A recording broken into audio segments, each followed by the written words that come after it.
Hi everyone, this is Nia and today I'm going to be swatching and trying out acrylic markers. I've recently heard about them and I'm curious, so I bought a whole set.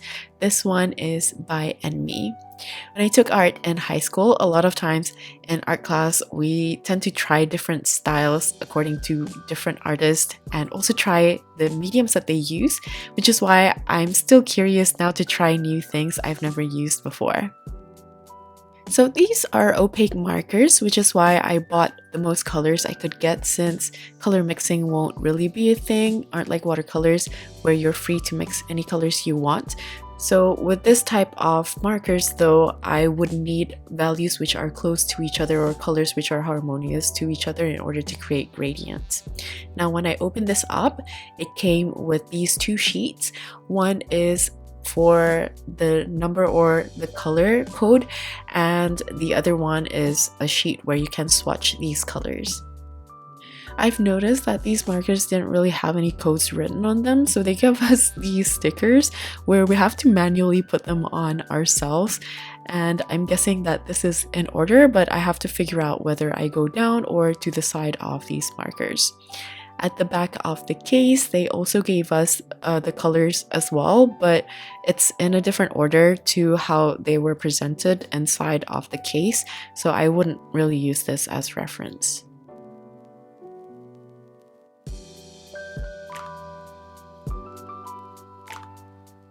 With this in mind, I find this process a bit tedious to do, but I'm guessing that this is probably cheaper in terms of production since they won't really need to make different marker cases or whatnot for each color, so they can make them in a bigger bulk. Personally, I never mind the reduction in cost in terms of production if we get the value from the medium itself, so let's hope it's worth it. As I'm sticking these codes one by one, I noticed that the yellows have Y in front of the numbers, so I'm guessing Y stands for yellow. And as I'm moving forward towards the orange territory, the letters are RY, so I'm guessing this stands for red-yellow.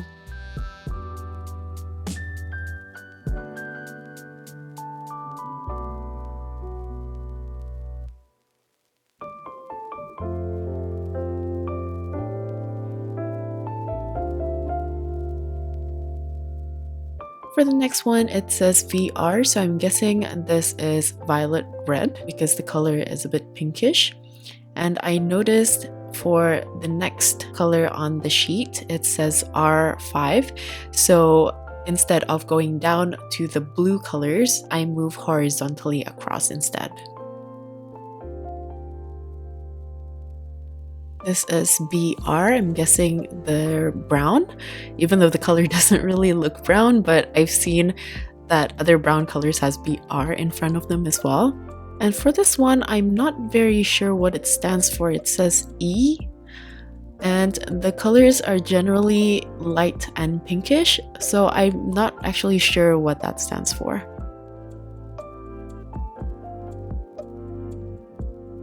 This is a darker version of that light pink and it says DE, so I'm guessing it's dark something. I'm not sure what the E stands for. Please leave it in the comments if you have any idea what it could be. For the light purples, some of them have BV in front of the numbers. I'm guessing this stands for blue violet, and for the more darker purples, it's just V, so I'm guessing it's violet. Moving on to the blues, of course the letter is B, and honestly this makes it a bit easier. At least I can reference the letters to something. If not, I won't know if I make a mistake or not as I'm sticking these codes down.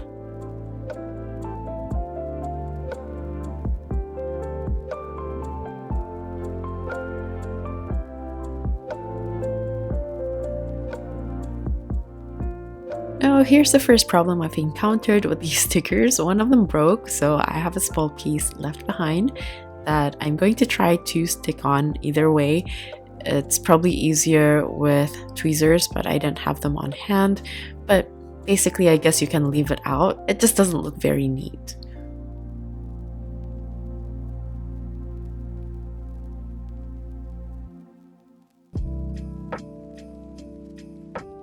Moving along, this is BG. I'm guessing this is blue-green.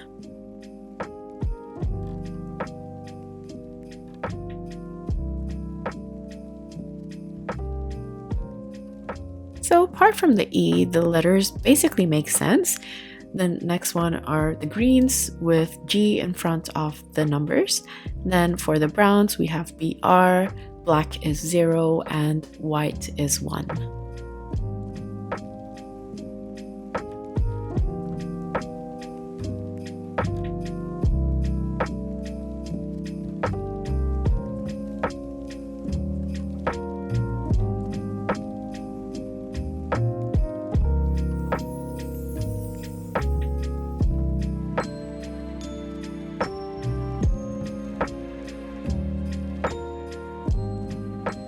Now here's another problem that I've encountered with the stickers.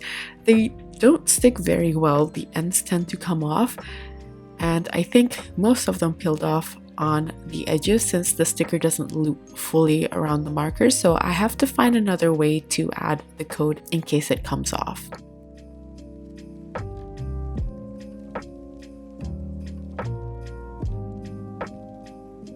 Firstly, I tried using the white to write on the markers, but then I found out that you can actually scratch them off quite easily. So another method I thought would just be to loop fully around on top of these stickers with a sticky tape, but I only had those large tape for packaging, so it was really a bit of a hassle to cut them down with the length that I wanted.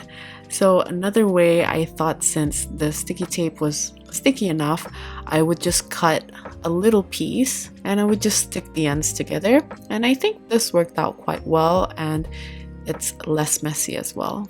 But I'm going to do this on another day since it will take quite a while to do all 80.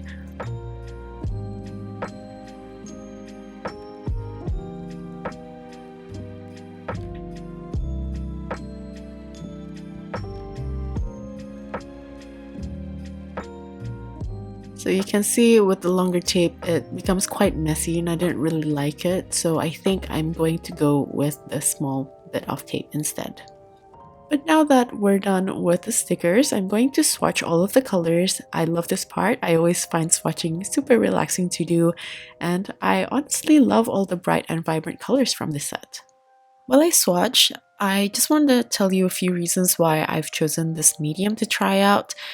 I'm always looking for mediums which are fairly quick to use, which is why I love watercolors, because it's quite easy to cover a whole page with watercolors since the paint can flow quite fast out of the bristles compared to, say, gouache, acrylics, or oil, which obviously takes a very long time to even dry one layer. It doesn't mean that I don't like those mediums, it's just when it comes to filming and keeping up with my schedules, I tend to lean to mediums which are quick to use. As I'm swatching, it feels really nice. It feels like the colors flow out nicely, and it seems like it also dries quite fast and quite opaque.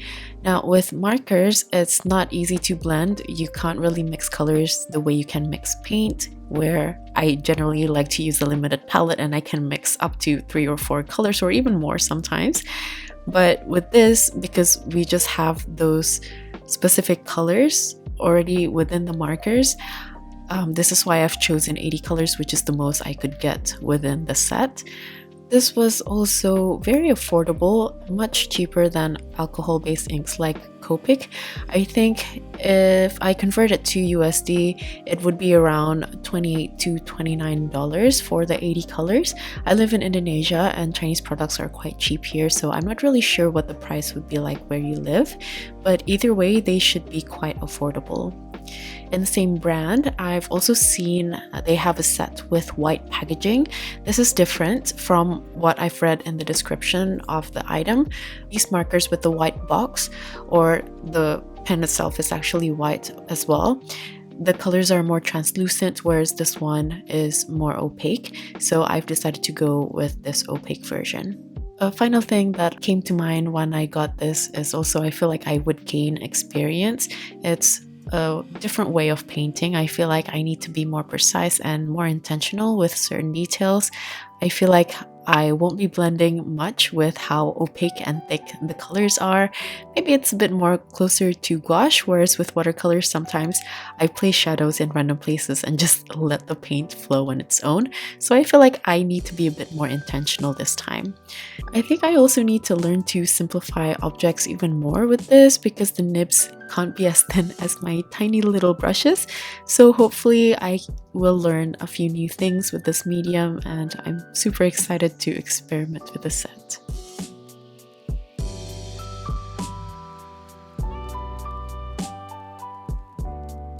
And here are all the colors.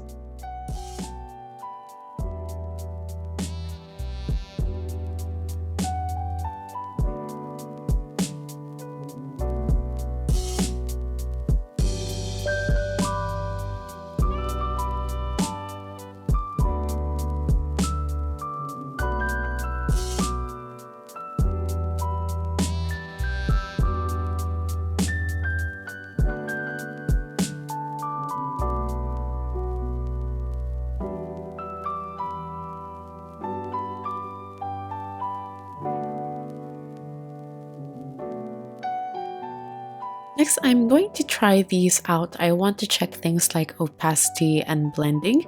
Just a few things that I can think of at this moment, but I'm sure I'll be trying out different ways of using these in later videos as well. I'm honestly just so curious what it would feel like to paint different subject matters with this new medium. Since you can use these markers on any paper, I thought that it would be a great chance for me to use up some of my old, bad quality, damaged watercolor paper.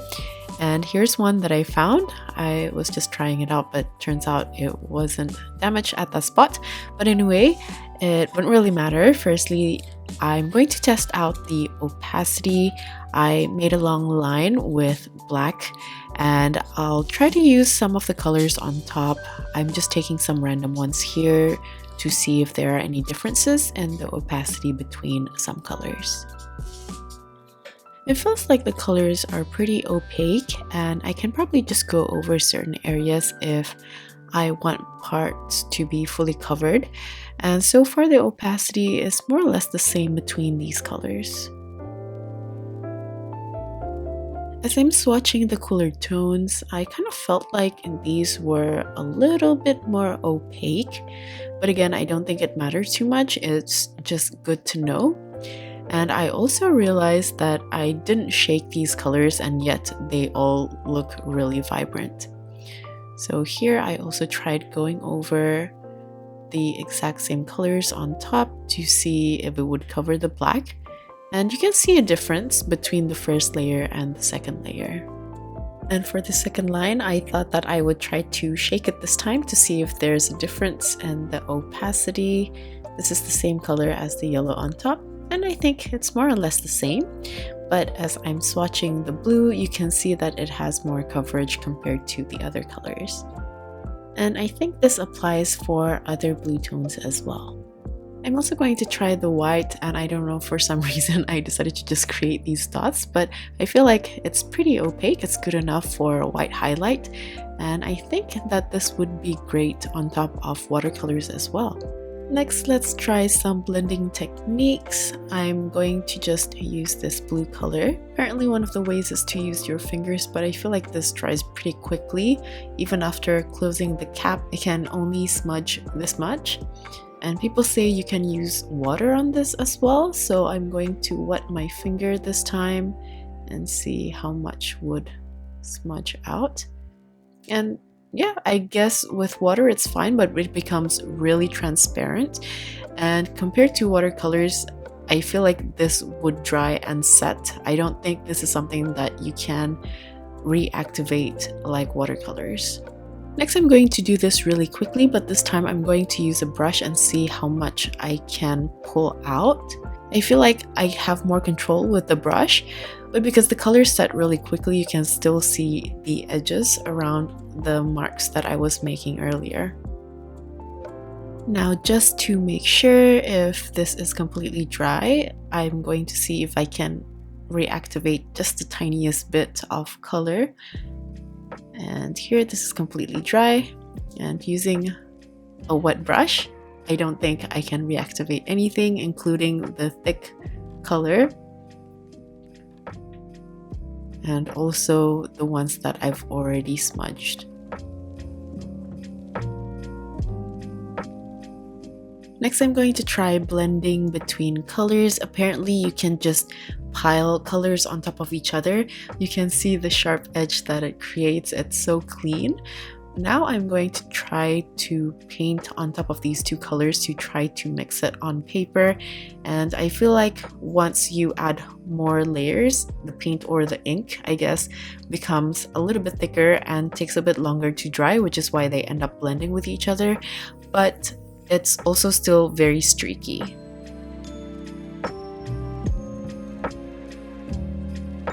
With harmonious tones, I feel like you can get away with it, but now I'm going to try a different hue altogether.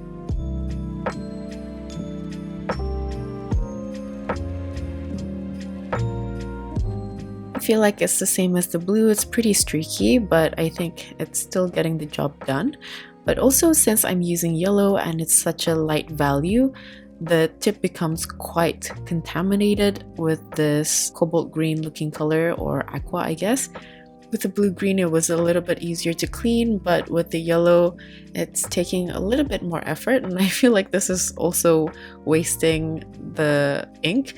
So I don't know if I'll be doing this, but this also means that you can probably just use two colors and you can touch the nib between two colors and mix it. So now I have sort of like a lime green, but I don't think this will go too far. Still, it's a method, and if you're only painting a small area, I think it would be fine. If you're painting like a field of grass and you want different tones, I guess you can do that.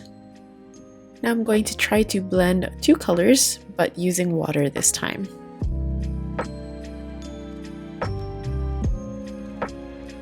I think this one looks pretty good, but again, if there are any white parts of the paper, you can still see the edges where you've created those markings before. But if this is a full page of painting, I feel like this would be a pretty good method. Now I'm trying with my finger, and just like before, I don't think I'm going to be able to smudge too much with this. Now I'm going to use a wet finger. And I feel like this would be a quick and good method to mix colors for large areas. I wonder if I can do some like abstract background thing by adding a different color.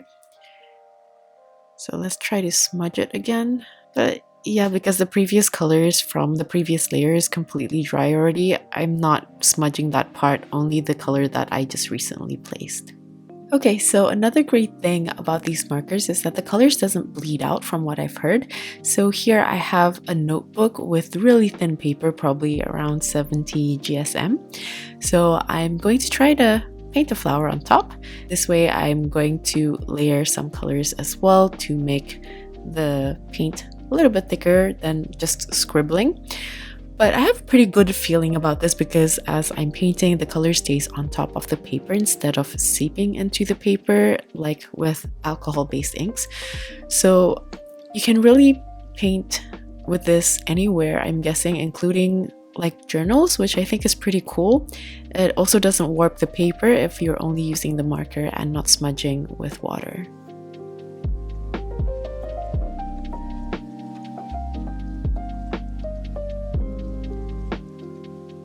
And here is the back of the paper.